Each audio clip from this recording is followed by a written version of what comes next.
Madame, mademoiselle, monsieur, bonjour. Alors aujourd'hui, on va vous parler d'une plante. C'est un légume-feuille, c'est un aromatique, c'est une plante médicinale et ornementale. Bon là, elle fait un peu la tronche parce qu'on est en train de récolter les semences, donc on arrive à la fin.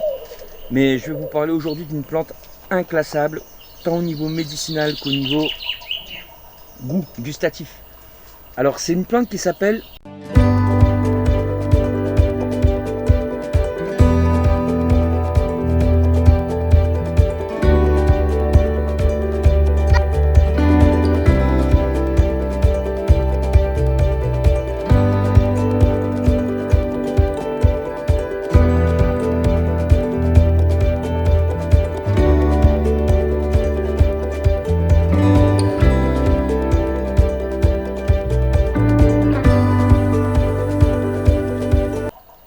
Shiso ou sésame sauvage.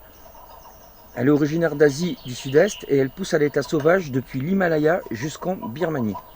Elle est cultivée et consommée en Chine, au Japon depuis l'Antiquité. C'est une plante annuelle, donc c'est pas une vivace, de la famille des Lamiacées, comme le basilic, la sauge ou le thym. Par exemple, on a de la sauge blanche, qui est magnifique également. L'autre gros avantage qui lui donne sa place au potager, c'est qu'elle est extrêmement mellifère et produit un nectar qui attire fortement les abeilles et autres butineurs utiles au jardin. Et ça, je sais qu'on n'en a jamais de trop, quoi, des pollinisateurs. Pour finir sur les atouts de cette plante, elle se cultive très facilement en pot, comme là on voit, on la cultive en pot. On en a également mis en pleine terre, mais heureusement qu'on en a mis en pot parce qu'en pleine terre, avec les intempéries qu'on a eues depuis 15 jours, les graines ont tendance à pourrir et on a du mal à récolter des graines à l'extérieur. Là, on récolte juste les graines à l'intérieur, donc dans les serres, à l'abri de la pluie. Donc on peut la cultiver sans souci sur un balcon ou sur une terrasse. Alors cette plante, elle est connue sous le nom de Périlla. Et là, en l'occurrence, on va parler des deux Périlla qu'on a ici au potager des Terres Rouges. C'est la Périlla du Vietnam, qui a les feuilles rouges, que Florian est en train de récolter les graines, et la Périlla de Corée, qui a les feuilles vertes. La Périlla du Vietnam est un peu plus goûtue, on va dire, a beaucoup plus de goût et de force que la Périlla de Corée. C'est une plante qui est très utilisée dans la cuisine asiatique, notamment japonaise. Elle est considérée là-bas comme un légume vert. C'est une plante qui parfume les plats, les desserts. Nous ici par exemple, on la cisèle et on la met dans la pâte à crêpes quand elle n'est pas cuite, et on fait cuire la pâte à crêpes avec des feuilles de Périlla ciselées dedans. Ça donne un petit goût de réglisse, de mentholé anis qui est vraiment délicieux, et en plus c'est super bon pour la santé. C'est une plante qui a longtemps été considérée comme une plante sacrée en Asie du Sud-Est.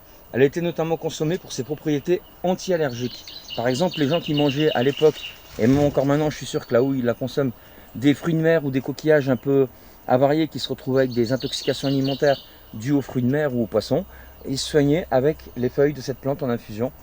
Donc c'est une plante qui est anti-allergique. Elle est vraiment reconnue pour ça, c'est l'une de ses propriétés principales. Elle est également apaisante, relaxante. Elle est aussi utilisée contre le stress et les infections du foie. C'est une plante qui est riche en antioxydants. Elle fait partie de la famille des aliments anti-cancer. Ces acides gras polyinsaturés comme les oméga 3 en font aussi un allié du système cardiovasculaire. Pour la cultiver, c'est un peu la même culture que le basilic, quoi. Il faut la semer quand il fait un peu chaud quand même. Il ne faut pas la semer quand il fait froid. Et puis voilà, elle ne nécessite pas d'entretien particulier à part un petit coup d'arrosage de temps en temps. Elle fait partie des plantes faciles, des plantes que j'appelle faciles. Alors la Périlla du Vietnam, elle produit des feuilles de couleur verte au revers violet.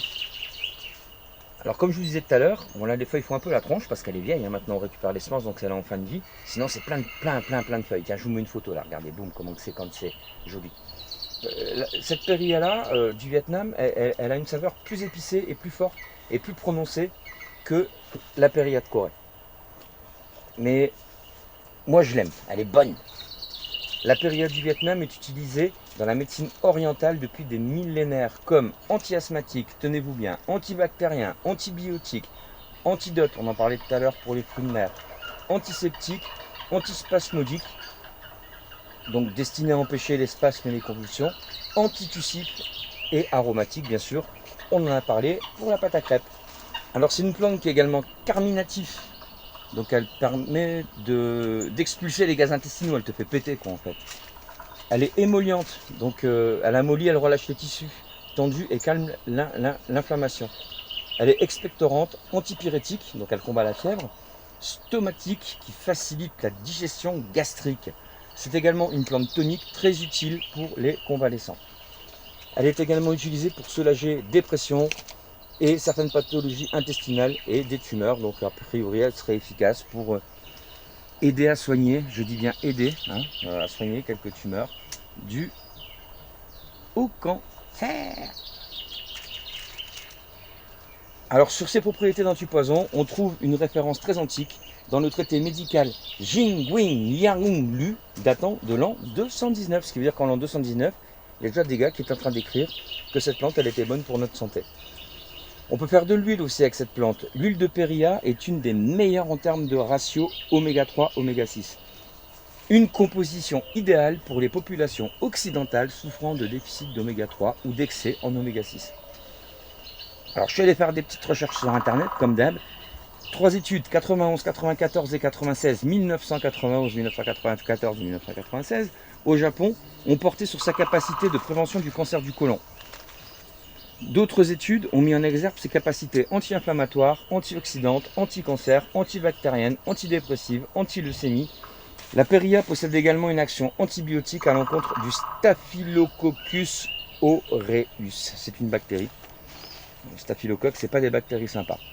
Voilà, donc j'ai fait un peu de blabla, je ne vous ai pas montré trop d'images, mais je voulais vous parler de cette plante qui à mon avis est indispensable. Bien sûr, comme d'habitude, des graines sont disponibles dans ma grainothèque, donc elles sont à votre disposition. Vous m'envoyez un petit mail, je vous mets mon mail en description, et ensuite je vous enverrai la liste des semences, 140, 150 variétés là, qui sont disponibles, tomates, plantes médicinales, etc., et qui sont issues de notre propre production de graines.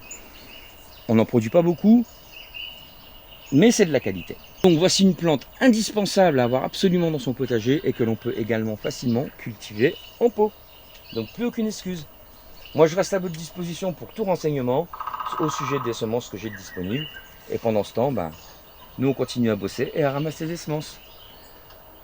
A bientôt!